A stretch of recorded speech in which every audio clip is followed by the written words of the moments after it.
بسم اللہ الرحمن الرحیم۔ السلام علیکم ورحمۃ اللہ وبرکاتہ۔ دعائیں جو خصوصیت کے ساتھ قبول ہوتی ہیں۔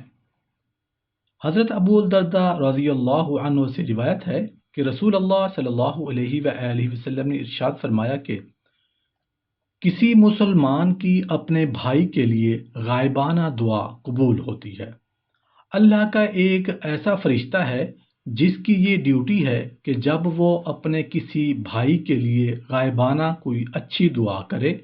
تو وہ فرشتہ کہتا ہے کہ تیری یہ دعا اللہ قبول کرے اور تیرے لیے بھی اسی طرح کا خیر عطا فرمائے۔ غائبانہ دعا کی جس خصوصی قبولیت اور برکت کا اس حدیث میں ذکر ہے، اس کی خاص وجہ بظاہر یہ ہے کہ ایسی دعا میں اخلاص زیادہ ہوتا ہے۔ حضرت ابو ہریرہ رضی اللہ عنہ سے روایت ہے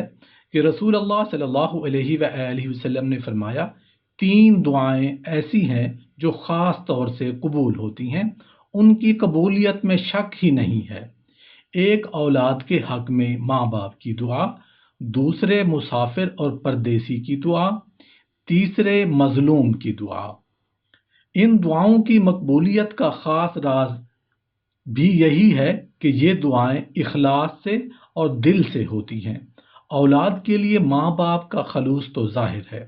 اسی طرح بیچارے پردیسی اور مظلوم کا دل شکستہ ہوتا ہے، اور دل کی شکستگی میں اللہ تعالیٰ کی رحمت کو کھینچنے کی خاص طاقت ہے۔ حضرت عبداللہ بن عباس سے روایت ہے کہ رسول اللہ صلی اللہ علیہ وآلہ وسلم نے فرمایا، 5 آدمیوں کی دعائیں خاص طور پر قبول ہوتی ہیں۔ مظلوم کی دعا جب تک کہ وہ بدلہ نہ لے لے، اور حج کرنے والے کی دعا جب تک کہ وہ لوٹ کے اپنے گھر واپس نہ آئے، اور راہ خدا میں جہاد کرنے والے کی دعا جب تک کہ وہ شہید ہو کے دنیا سے لاپتہ نہ ہو جائے، اور بیمار کی دعا جب تک کہ وہ شفا یاب نہ ہو، اور ایک بھائی کی دوسرے بھائی کے لیے غائبانہ دعا۔ یہ سب بیان فرمانے کے بعد آپ صلی اللہ علیہ وآلہ وسلم نے ارشاد فرمایا، اور ان دعاؤں میں سب سے جلدی قبول ہونے والی دعا کسی بھائی کے لیے غائبانہ دعا ہے۔ دعا اگر حقیقتاً دعا ہو اور خود دعا کرنے والے کی ذات اور اس کے اعمال میں کوئی ایسی چیز نہ ہو جو قبولیت میں مانع ہوتی ہے، تو دعا عموماً قبول ہی ہوتی ہے۔ لیکن بندہ مومن کے بعض خاص احوال یا اعمال ایسے ہوتے ہیں کہ ان کی وجہ سے رحمت الہی خصوصیت سے متوجہ ہوتی ہے، اور دعا کی قبولیت کا خصوصی استحقاق پیدا ہو جاتا ہے۔ اس حدیث میں جن 5 آدمیوں کی دعاؤں کا ذکر ہے، ان میں سے مظلوم کی دعا اور غائبانہ دعا کا ذکر پہلے ہو چکا۔ مشغول ہو وہ گیا جو اللہ کی راہ میں ہے اور اس سے قریب تر ہے۔ اسی طرح مرد مومن کی بیماری گناہوں سے اس کی تطہیر کا ذریعہ اور قرب الہی کی راہ میں اس کی غیر معمولی ترقی کا وسیلہ ہوتی ہے، اور بیماری کے بستر پر وہ ولایت کی منزلیں طے کرتا ہے، اس لیے اس کی دعا بھی خاص طور پر قبول ہوتی ہے۔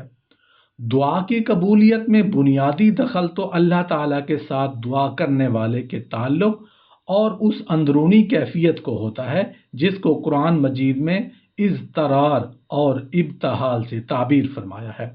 اس کے علاوہ کچھ خاص احوال اور اوقات بھی ایسے ہوتے ہیں جن میں اللہ تعالیٰ کی رحمت و عنایت کی خاص طور سے امید کی جاتی ہے۔ مدرجہ ذیل حدیثوں میں رسول اللہ صلی اللہ علیہ وآلہ وسلم نے ان احوال اور اوقات کی خاص طور سے نشاندہی فرمائی ہے۔ حضرت ارباز بن ساریہ رضی اللہ عنہ سے روایت ہے کہ رسول اللہ صلی اللہ علیہ وآلہ وسلم نے فرمایا، بندہ فرض نماز پڑھے اور اس کے بعد دل سے دعا کرے تو اس کی دعا قبول ہوگی۔ اسی طرح جو آدمی قرآن مجید ختم کرے اور دعا کرے تو اس کی دعا بھی قبول ہوگی۔ نماز اور خاص کر فرض نماز میں اور قرآن پاک کی تلاوت کے وقت بندہ اللہ تعالیٰ سے قریب تر اور اس سے ہم کلام ہوتا ہے، بشرطے کہ نماز اور تلاوت کی صرف صورت نہ ہو بلکہ حقیقت ہو۔ گویا یہ دونوں عمل بندہ مومن کی معراج ہے۔ بس ان دونوں کے ختم پر بندہ اللہ تعالیٰ سے جو دعا کرے اور وہ اس کی مستحق ہے کہ رحمت الہی خود آگے بڑھ کر اس کا استقبال کرے۔ حضرت انس رضی اللہ عنہ سے روایت ہے کہ رسول اللہ صلی اللہ علیہ وآلہ وسلم نے فرمایا کہ اذان اور اقامت کے درمیان دعا رد نہیں ہوتی، قبول ہی ہوتی ہے۔ حضرت ارباز بن ساریہ رضی اللہ عنہ سے روایت ہے کہ رسول اللہ صلی اللہ علیہ وآلہ وسلم نے فرمایا، جو بندہ فرض نماز پڑھے اور اس کے بعد دل سے دعا کرے تو اس کی دعا قبول ہوگی۔ اسی طرح جو آدمی قرآن مجید ختم کرے اور دعا کرے تو اس کی دعا بھی قبول ہوگی۔ نماز اور خاص کر فرض نماز میں اور قرآن پاک کی تلاوت کے وقت بندہ اللہ تعالیٰ سے قریب تر اور اس سے ہم کلام ہوتا ہے، بشرطے کہ نماز اور تلاوت کی صرف صورت نہ ہو بلکہ حقیقت ہو۔ گویا یہ دونوں عمل بندہ مومن کی معراج ہے۔ پس ان دونوں کے ختم پر بندہ اللہ تعالیٰ سے جو دعا کرے وہ اس کا مستحق ہے کہ رحمت الہی خود آگے بڑھ کر اس کا استقبال کرے۔ حضرت انس رضی اللہ عنہ سے روایت ہے کہ رسول اللہ صلی اللہ علیہ وآلہ وسلم نے فرمایا کہ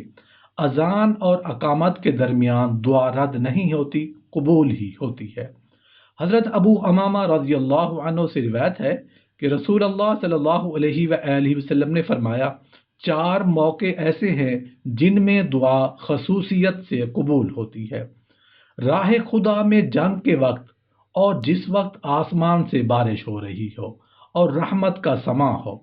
اور نماز کے وقت، اور جب کعبۃ اللہ نظر کے سامنے ہو۔ حضرت ربیعہ بن وقاص رضی اللہ عنہ سے روایت ہے کہ رسول اللہ صلی اللہ علیہ وآلہ وسلم نے فرمایا، 3 موقع ایسے ہیں کہ ان میں دعا کی جائے تو وہ رد نہیں ہوگی بلکہ لازماً قبول ہی ہوگی۔